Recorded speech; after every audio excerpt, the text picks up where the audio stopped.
buzz, clash, deux petits mots anglo-saxons qui sont entrés officiellement depuis quelques années dans nos dictionnaires. Ils sont en effet omniprésents pour caractériser le bruit médiatique.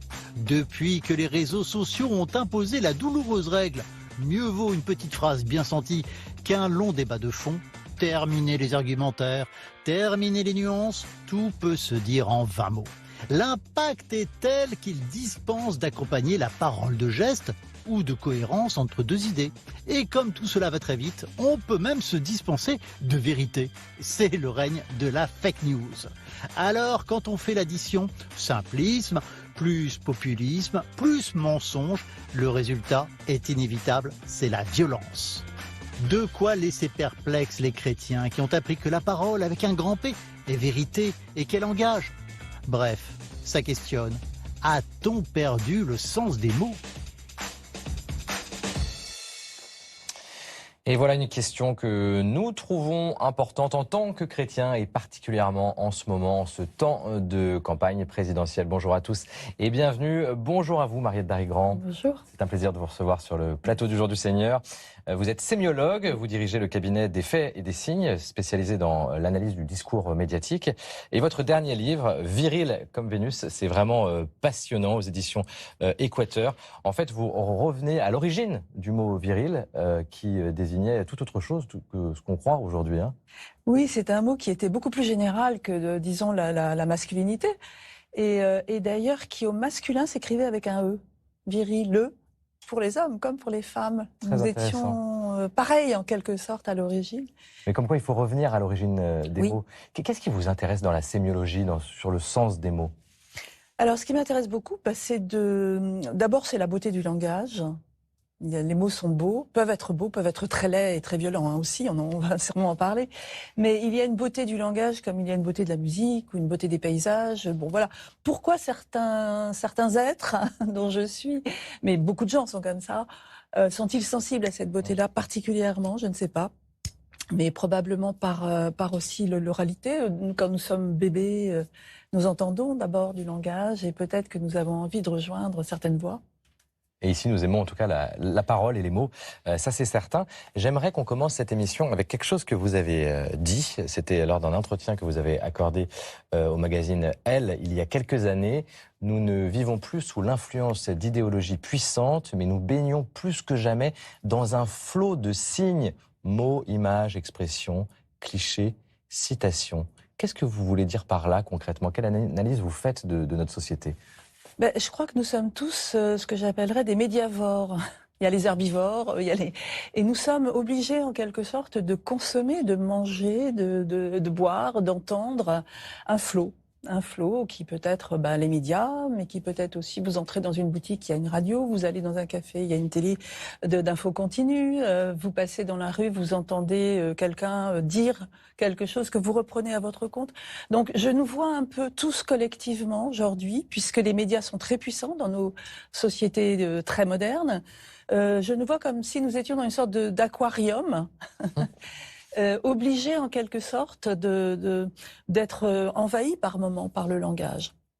Donc nous n'avons pas le choix. Notre seul choix, c'est de prendre de la distance par moment, de nous défendre et de justement faire une sélection qui nous ressemble, qui nous va bien. Mais c'est assez compliqué à faire. C'est compliqué de prendre cette distance. Oui, c'est compliqué. Mais c'est ça la sémiologie. C'est ça le métier de sémiologue, si vous voulez. C'est-à-dire ? Un grand sémiologue italien qui s'appelait Umberto Eco, dans les années 70, on a vu commencer à arriver, il y avait la télé, certes, et les journaux, mais peu à peu, à partir des années 70, sont arrivés des radios libres, de plus en plus de télé. Maintenant, nous avons bien sûr l'Internet, etc. Et alors, il a eu cette phrase que je trouve pas mal, il a dit « Nous devons faire la guérilla sémiologie ». C'est-à-dire, non pas prendre les armes, c'est pas ça, mais chacun de nous doit résister à quelque chose de ce flot. Chacun de nous doit être... alors c'est compliqué parce que si on soupçonne tout, on est complotiste. Et si on soupçonne rien, on est complètement crédule et on croit tout ce qu'on nous dit. Or, évidemment, il faut tâcher d'être entre les deux. Mais c'est un travail. C'est un travail qui prend un peu de temps. Par exemple, on va vous dire... la société française va très mal, c'est le grand chaos chez nous en France, tout fout le camp. Ah bah, c'est vrai qu'on entend beaucoup ça revient. Ouais. Alors comment ne pas être effrayé par cette vérité médiatique-là, hein? Il faut prendre la vérité au sens de ce que les médias nous disent, mais les médias, c'est nous, c'est tout le monde. Il n'y a pas les méchants. On ne cible pas quelqu'un en particulier. Oui. Non, ça se fait à deux, en quelque sorte. Hein, celui qui parle, celui qui entend. Puis aujourd'hui, les gens réagissent. Donc le consommateur ou le citoyen peut à son tour être un média aussi. Donc nous parlons tous sans nous écouter beaucoup. Est-ce qu'il y a toujours la réalité du mot derrière le mot qu'on utilise? Ça, c'est notre grand désir, je dirais. Nous, les êtres civilisés qui avons le langage. On essaye de faire avec le langage, le mot. Voilà, sinon nous serions des animaux, nous serions des plantes. Parfois, hein, d'ailleurs, on est aussi un peu tenté par ça aujourd'hui, dans une certaine idéologie écologique où tous les vivants sont ensemble, etc. Ah oui, d'accord, mais l'être humain a le langage. Et ça nous donne une liberté, une chance, et je crois une grande responsabilité aussi. Parce que le langage peut faire des choses. Il y a un titre célèbre de livre en linguistique qui dit « Quand les mots font des choses, nous faisons des choses avec les mots. Nous pouvons tuer quelqu'un symboliquement. Nous pouvons être très méchants, très durs, très violents. Une parole négative sur vous peut être destructrice. On ne dit plus aux enfants qu'est-ce que t'es bête ?» Ça, on le disait dans les années 40, 50 encore. Il est idiot, mon fils est idiot, ma fille est idiote.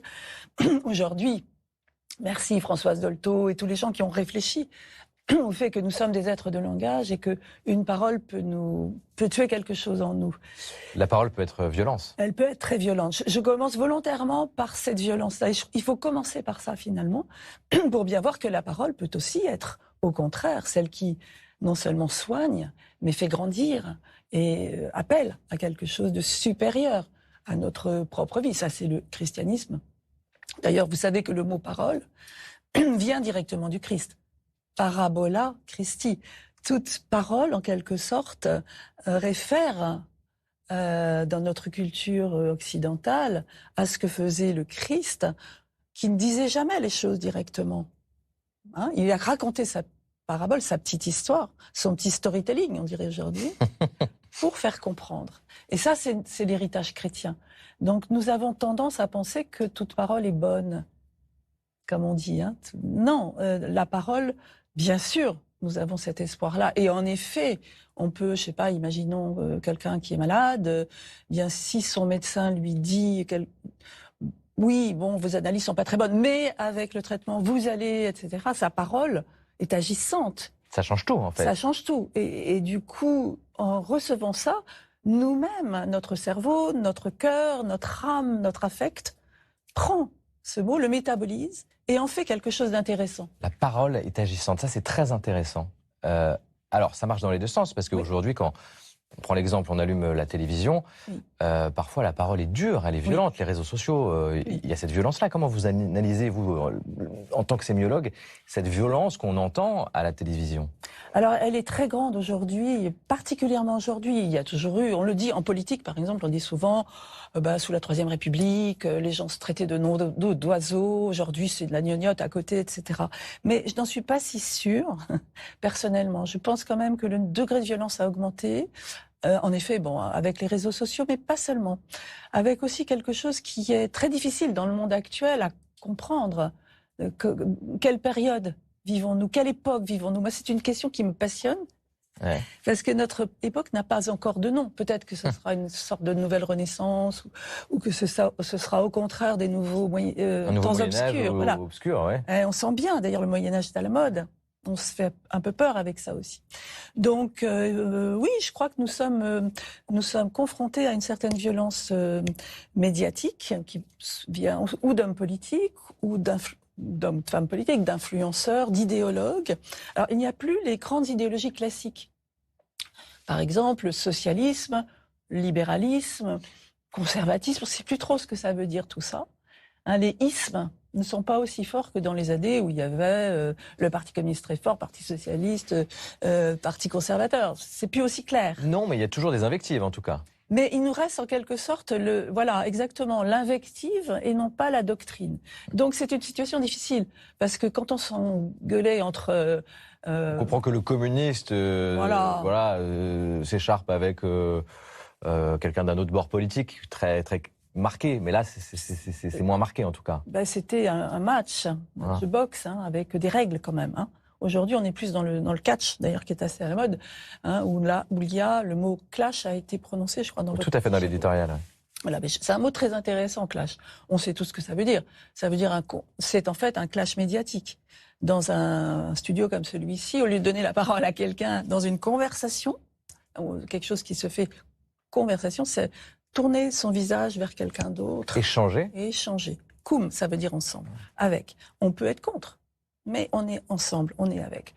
C'est une situation. Mais la plupart du temps, aujourd'hui, dans les plateaux de télé en particulier, qui sont repris sur les réseaux, on a plusieurs personnes et on attend que se fasse un clash.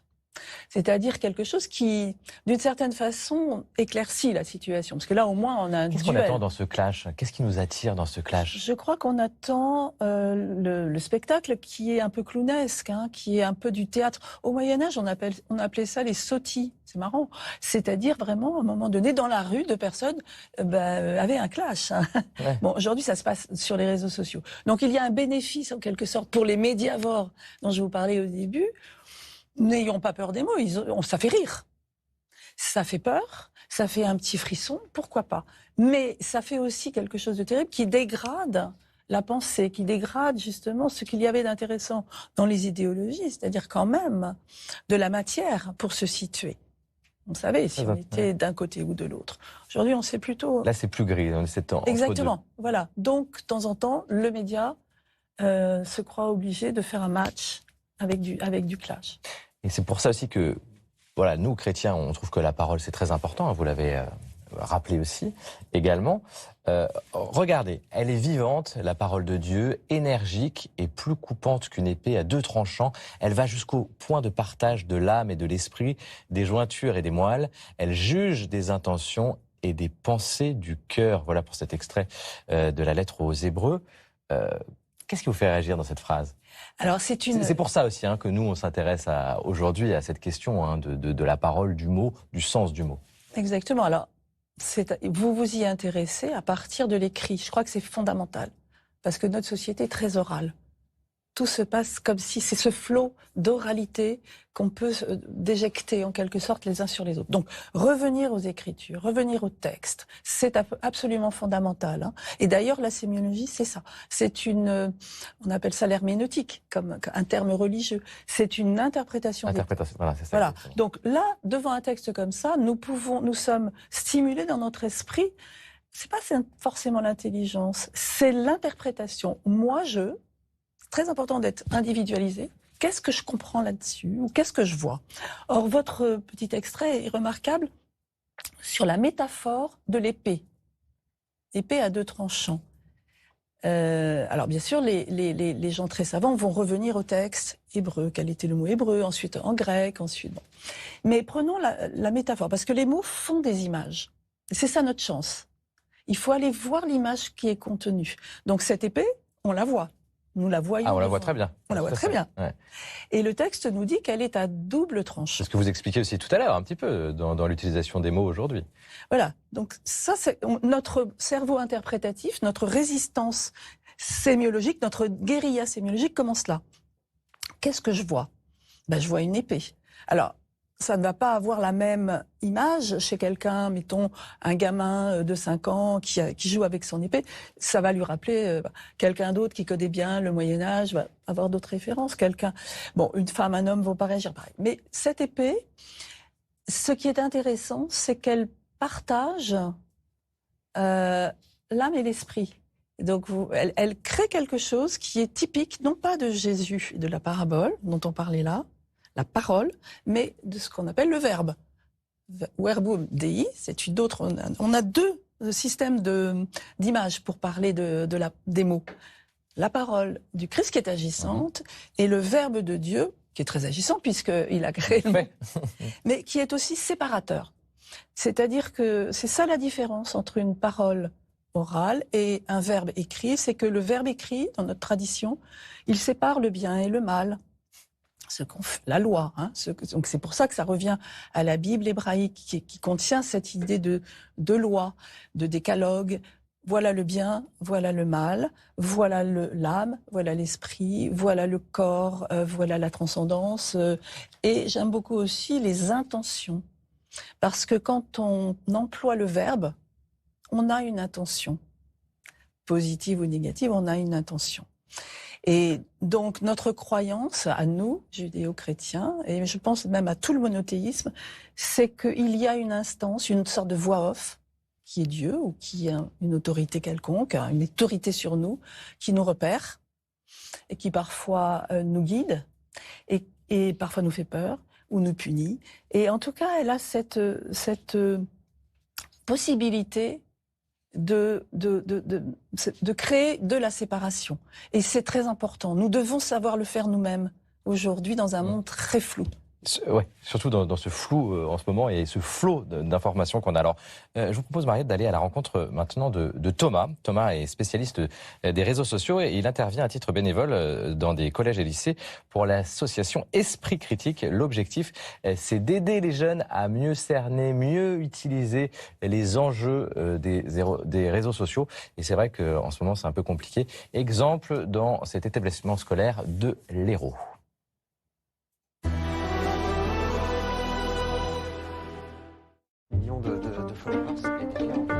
Je m'appelle Thomas Carnisser, je suis consultant en stratégie des organisations et je suis intervenant formateur en éducation média. Bonjour à toutes et à tous. Esprit Critique, c'est un projet du Club de la Presse Occitanie. Ce sont des interventions en éducation média pour justement parler à la fois des métiers du journalisme, de la communication, des réseaux sociaux, des fake news et des théories du complot, tout en donnant en fait la parole et des outils concrets en fait pour s'y retrouver sur Internet. On va dire, ici les journalistes racontent n'importe quoi, et j'en suis sûr, ok ? Et de l'autre côté, je suis pas du tout d'accord. J'ai commencé donc les interventions pour ma part dès 2016. Au départ, tout ce qu'on disait était nouveau. C'est-à-dire que les réseaux sociaux, la collecte de données privées, tout ça, c'était quelque chose de nouveau. Pareil sur les métiers du journalisme. Voilà. Est-ce que j'ai besoin de faire des études de journalisme pour être journaliste ? Qui dit oui ? Ça dépend. Un youtubeur est aussi fiable qu'un journaliste, d'une façon générale, d'après vous ? J'en vois déjà qui doutent. Un youtubeur, il peut transmettre des informations qui sont pas contrôlées puisque c'est une plateforme en ligne qui est pas surveillée. Donc. Au début, à sortie de la classe, il n'y a pas forcément d'action ou de réaction de leur part. Par contre, au fur et à mesure, il y a une idée qui fait son chemin. Une idée de nuance, une idée de vérifier l'information, de pas réagir à chaud. Alors, on peut tout dire sur les réseaux sociaux. Oui, on peut dire ce qu'on veut sur les réseaux, mais après, il faudra assumer les conséquences. Pendant des années, on nous a asséné que sur les réseaux sociaux, ce qui se passait d'une façon générale derrière un écran, c'était pas réel. C'est important de se rendre compte que quand on adresse un commentaire à quelqu'un, eh bien cette personne, elle existe vraiment, elle a des sentiments, elle a le droit à l'erreur aussi, parce que la nuance, elle est aussi là. Et donc du coup, je pense qu'on a besoin en fait de progresser dans cette direction-là. Ah. Et les personnes qui pensent que c'est pas fiable ? Voilà pour ce témoignage de Thomas, spécialiste des réseaux sociaux. C'est intéressant, Mariette. Est-ce qu'on a besoin de cette, presque envie de dire, de cette éducation ou de cette exigence de vérité ? Ah oui, un grand besoin. Là, c'est ce qui se passe. C'est une question de vérité, en fait. Alors, oui, bien sûr, c'est une question de vérité. Alors, Ce qui est vraiment. Ce qui est vraiment. Alors, en matière de journalisme, et cette éducation aux médias qui est fondamentale pour les jeunes générations, la vérité, c'est d'abord la facticité, les faits. Alors, il y a un nouveau métier qui est le fact-checking, c'est-à-dire ces jeunes journalistes qui ont introduit ça, et ils vont vérifier les données.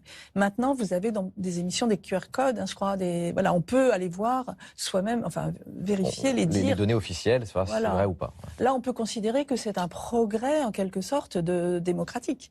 Celui qui parle, homme politique ou artiste, peu importe, je peux vérifier son dire. Donc, moi-même, là, aux citoyens, c'est important d'avoir cette réciprocité en quelque sorte. Après, qu'est-ce que c'est la vérité dont on parle? Alors, le grand sémiologue français très intéressant, c'est Roland Barthes, hein, voilà, qui a inventé la sémiologie à la française, hein, si on peut dire. Et alors, il avait cette formule, là où il y a du langage, il n'y a pas de vérité. Et c'est une formule complexe, parce que ça ne veut pas dire que c'est faux, que tout est faux. Évidemment, si on dit la Terre est plate, c'est une fake news. C'est faux. C'est-à-dire c'est une interprétation de la réalité? Oui, c'est-à-dire que nous avons devant nous... Alors, nous devons nous interpréter, mais la vérité, disons qu'elle est mise en forme. Elle a toujours été mise en forme. La métaphore de l'épée à double tranchant est une magnifique mise en forme. C'est une métaphore. Mais donc, ce que je veux dire, c'est que le langage, il est plein d'images, il est plein d'évocations. Et donc, c'est ça que nous devons regarder. C'est pas forcément que c'est faux. Mais c'est que c'est, par exemple, prenons le mot clash, on parlait tout à l'heure, un clash médiatique. C'est référé aujourd'hui à un livre qui s'appelait Le clash des civilisations, un livre des années 90 de Samuel Huntington, qui reprennent aujourd'hui certains hommes politiques parce qu'il organise ce qui est appelé la guerre des civilisations. Mais Huntington avait parlé du clash des civilisations, c'est pas la même chose. Donc il est normal qu'entre des civilisations différentes, il y ait des clashs. On n'est pas d'accord sur certaines choses. C'est un peu comme ce qu'on disait tout à l'heure. Idéalement, sur la conversation. Idéalement, il faut avoir des conversations, même entre cultures. Entre, je ne sais pas, un mythe d'Amérique latine, aztèque, et puis le mythe chrétien de la parole agissante grâce à l'incarnation, etc. Bah, c'est pas tout à fait c'est pas la pareil. même chose, il faut bien... Oui. Voilà, le dieu soleil... Il y a une rencontre, quoi, où il y a quelque chose qui se passe. Ben voilà. Oui. Est-ce que le dieu soleil des Aztèques est notre dieu? Deux salles, deux ambiances, on dirait. Exactement. C'est pas le même cinéma, tout à fait. C'est pas le même film.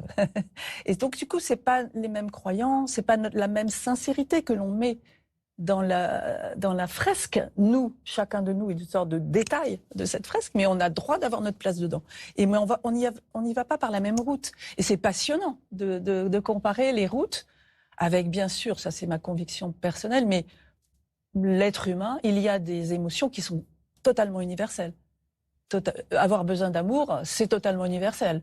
Hein, donc de toutes les cultures, sur toutes les latitudes, des Inuits au... Et comment on communique ça, du coup? Eh bien voilà. C'est ça la question. C'est ça. Est-ce qu'il y a un langage qui nous permet d'être en résonance les uns par rapport aux autres? Oui. Et d'être en dialogue, pour se rapprocher. Voilà. Et donc, c'est les émotions fondamentales. Et ce qui est passionnant en sémiologie, c'est qu'on peut regarder les différentes expressions de ces émotions. Par exemple, je t'aime. Hein, je t'aime, bon, nous, ça nous paraît, parce qu'en plus, dans le christianisme, le mot amour est absolument fondamental. C'est le moteur, oui. C'est le moteur. Donc, je t'aime est une parole, c'est quelqu'un qui dit ça à quelqu'un d'autre. Vous le disiez à votre partenaire de vie, votre enfant, votre père. Oui, ça peut se conjuguer, oui, tout à voilà. fait. Mais dans la culture qui n'est pas judéo-chrétienne, par exemple shintoïste, hein, au Japon, un professeur de japonais avait fait cette expérience avec des étudiants américains. Comment vous traduisez I love you? Et alors tout le monde avait écrit en japonais, essayé le jeu. Non, il avait dit c'est la lune se reflète sur ta joue. Donc dans d'autres cultures, voilà, c'est ça la merveille de la plurivérité du langage. Il y a les faits, ça, il y a la vérité des faits. Hein, il y a des choses, on ne peut pas déroger à ça, c'est très important. La Terre n'est pas plate. Hein, peut-être je vous choque en vous disant ça. La Terre n'est pas plate, elle est ronde. Bon, ça, faut s'y tenir. Hein, il y a quand même 20% des jeunes Américains. Oui, alors paraît-il, c'est bon. Voilà, ouais, mais voilà. Bon, ça c'est déjà une première étape. Voilà, donc déjà. Remettons les pendules à l'heure là-dessus. Mais après, les vérités, il faut aussi comprendre qu'elles peuvent être différentes en matière de langage.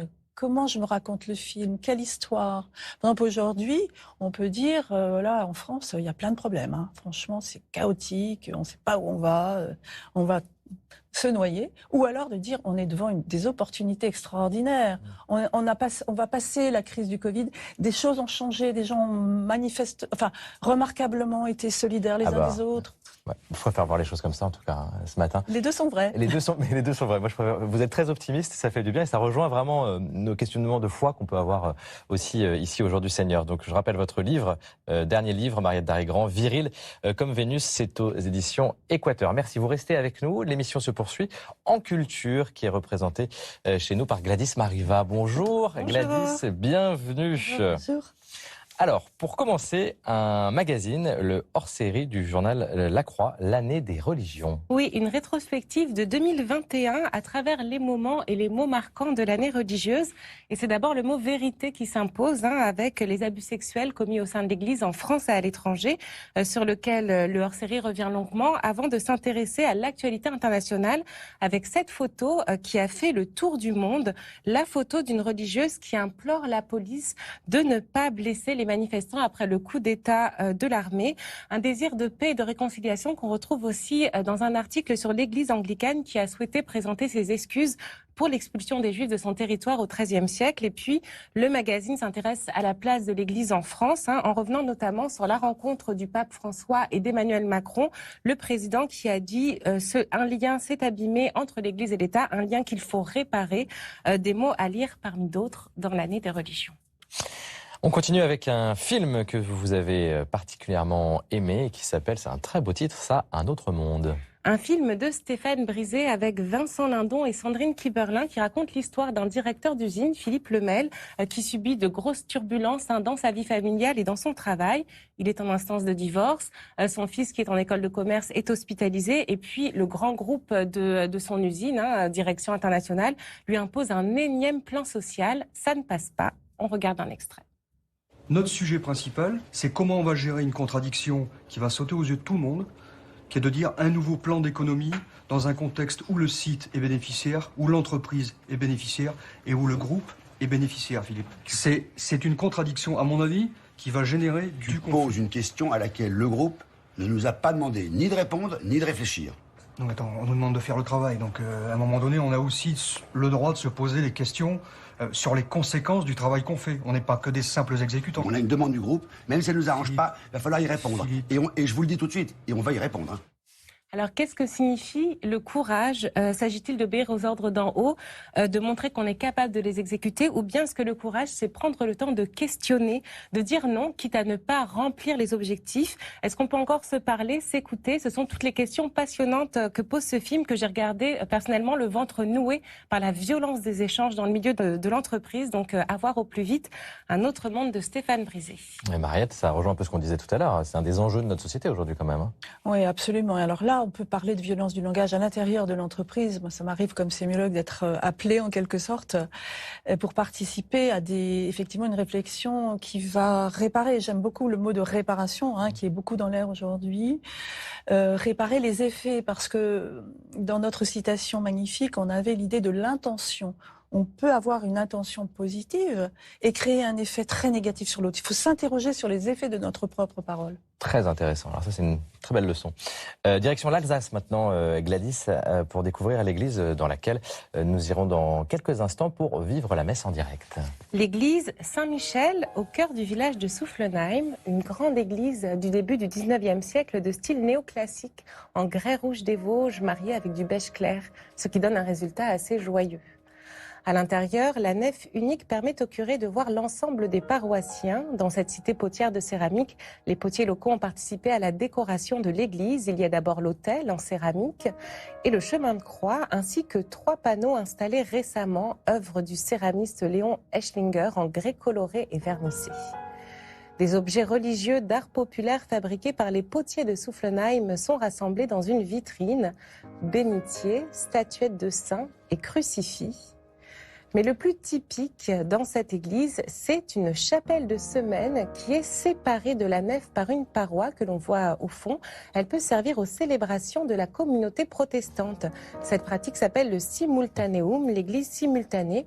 Elle est fréquente dans les petites communes alsaciennes qui n'avaient pas les moyens de construire une église catholique et un temple protestant. Merci pour cette visite très intéressante, Gladys. À dimanche prochain. Merci Mariette, c'était un plaisir de vous recevoir sur le plateau. Merci à vous.